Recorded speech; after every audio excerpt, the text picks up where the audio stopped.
It was actually. It was a career-threatening. Not only career-threatening, but life-threatening siya. So, but again, nalampasan ko actually. Pinalimutan ko na rin kung ano nangyari sa akin for the past year. Yun, of course, may marami natutunan, pero siyempre, in the end, we just have to move forward.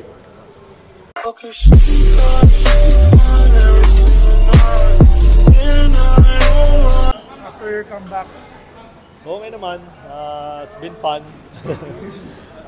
Pangilang game ko na ba ito? Since December, I think this is my 5th game, no? So far, so good, no? Unti-unti, nababalik yung timing, yung rhythm, diba? After 8 months, 8 months na nawala.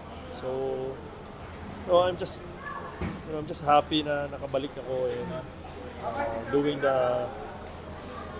the things that I really love to do, which is basketball. So, pero unti-unti, lalo na ngayong playoffs, medyo kailangan mag-adjust na rin.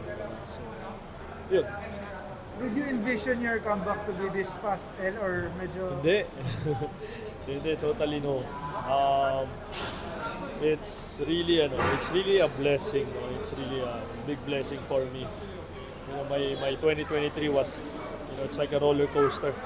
Up and down. January, we won the championship, and then after a month, I was diagnosed, and then doing the treatment, and then the same year, I came back. Diba? So, hindi ko na naman ini-envision yun mga bagay na yun. So, I'm just thankful na nakabalik ako. And now, nakabalik ako, unti-unti, talagang binabalik ko yung... Siyempre, ayoko naman bumalik lang for the sake of going back to the game. No? Siyempre, gusto ko pa rin na makatulong sa team in a way. Although, siyempre, iba na rin. Diba? But in a way, gusto ko rin makatulong sa team. Kung ilang minuto man yan, I'll do my best kasi it's still a blessing na nandito pa rin ako, still playing. Diba?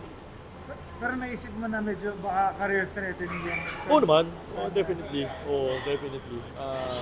It was actually. It was a career-threatening.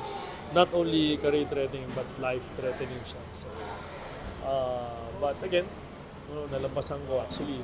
Pinalimutan ko na rin kung ano nangyari sa akin for the past year. Yun, of course, may marami natutunan, pero siyempre, in the end, we just have to move forward. Ano yung naabutan mo ngayon sa pagbalik mo? Ano yung Hinebrang naabutan mo? Tingin mo? Oh, it's a hindi naman completely different. No? It's still, the players mostly still there, but a little bit of mga additions sa mga players, plus yun yan, nawala si Justin. So it's a kind of big adjustment after 6 years.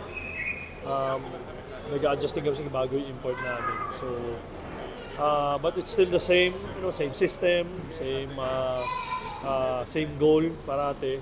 Yun naman sinasabi ni Coach Tim. So hindi naman nawala yun, hindi naman nag-iba. Where do you fit in it? Kanina parang medyo nag-assist ka na. Hindi naman. I'm trying to again, whatever na pwede kong maitulong sa team namin. Whether it's good game ha? Good game. Kita-kits, playoffs. Ay, playoffs ano? Whether it's bless. Oy, very good. Whether it's ingat Tabin. Whether it's whether it's being a leader outside the playing court or inside the playing court, I'll do it. I think there's a big purpose kung bakit nakabalik din ako. Diba? Maybe not in a basketball, but in a basketball court, diba? O maybe off the court. So, plus alam ko na rin kung paano si Coach Tim, sistema niya. Siguro ako yung pinakamatagal na nakasama niya sa team aside from coaches like Coach Richard, diba? So, yun.